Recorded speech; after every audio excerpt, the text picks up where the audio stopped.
Spiritual detoxification bukan hanya pengampunan, melainkan kesembuhan dari trauma masa lalu, kelepasan dari kutuk, serta pentahiran dari kusta rohani. Sahabat kehidupan yang terkasih, ketika Tuhan Yesus mengajarkan kisah anak yang hilang, perumpamaan tersebut bukan tentang pengampunan dan kasih Bapa semata, melainkan menyingkapkan sebuah rahasia spiritual formation yang harus dipahami oleh setiap orang percaya.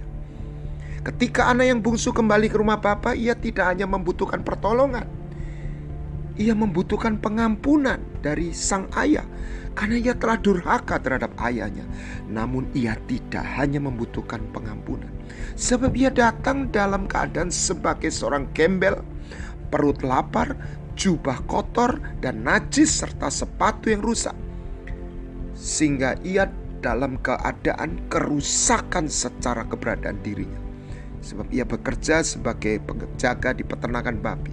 Kerusakan diri yang dialami anak bungsu tidak hanya membutuhkan pengampunan semata, melainkan pemulihan dan pentahiran.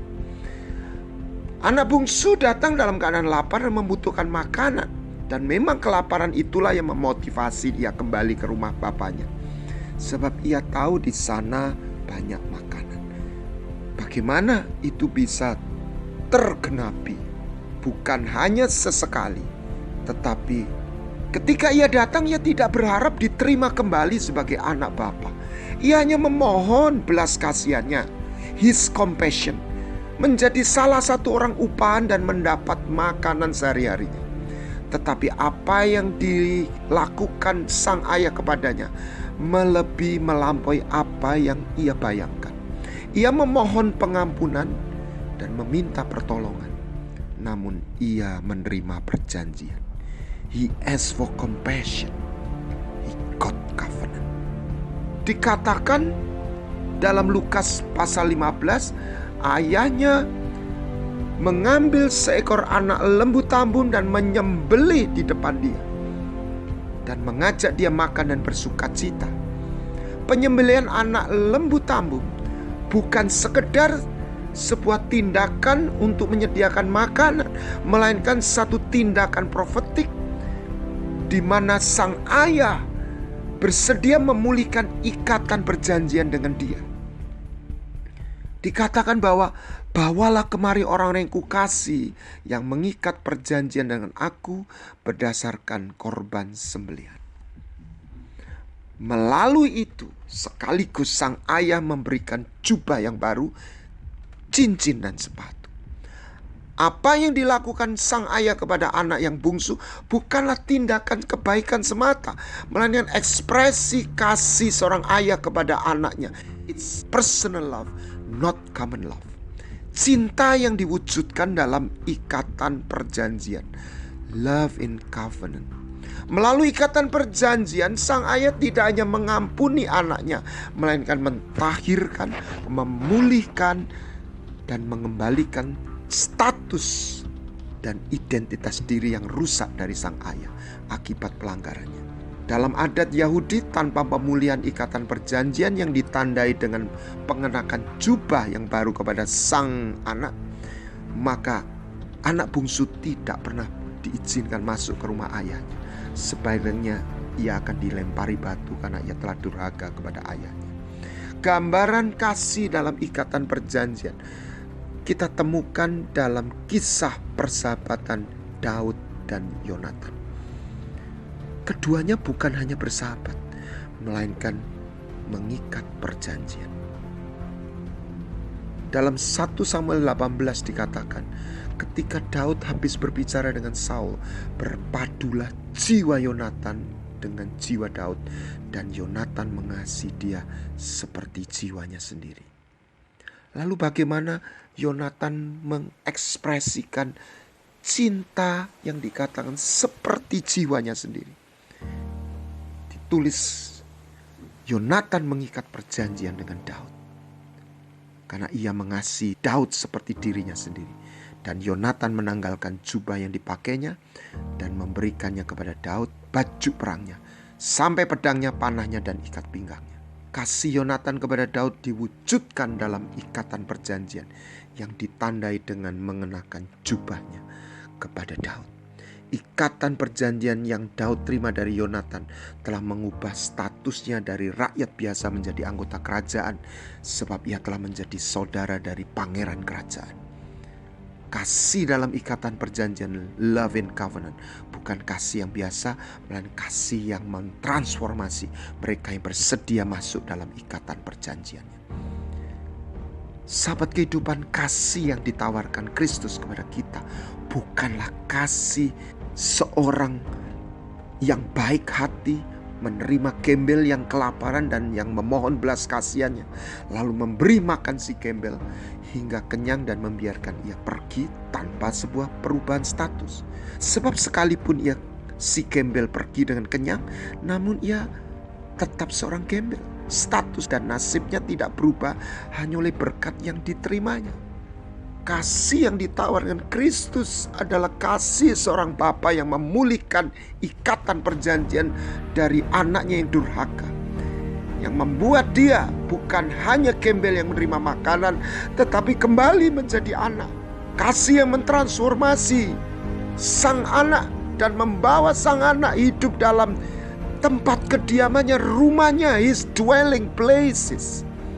Sahabat kehidupan, dalam perjanjian lama disebutkan ada 3 korban persembahan yang dipersembahkan Harun, yang membawa bangsa Israel bukan hanya menerima pengampunannya, melainkan hidup dalam ikatan perjanjiannya, yaitu korban bakaran, korban penebus dosa, dan korban pendamaian atau korban keselamatan. Hal tersebut ditulis dalam Imamat 9 ayat 22. Korban bakaran adalah bagian dari penyembahan. Namun mengapa ada korban pendamaian atau korban keselamatan selain korban penghapus dosa?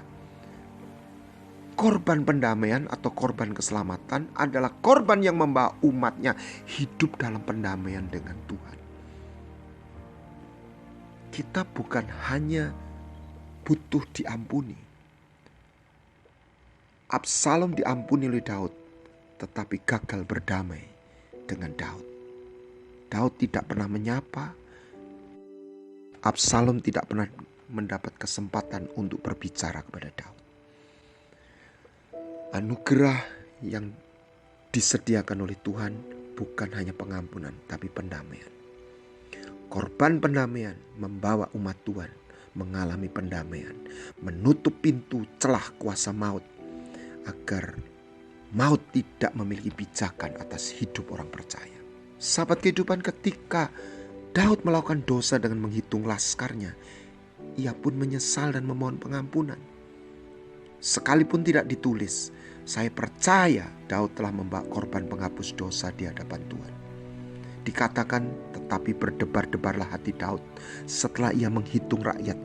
Lalu berkatalah Daud kepada Tuhan, aku telah sangat berdosa karena telah melakukan hal ini.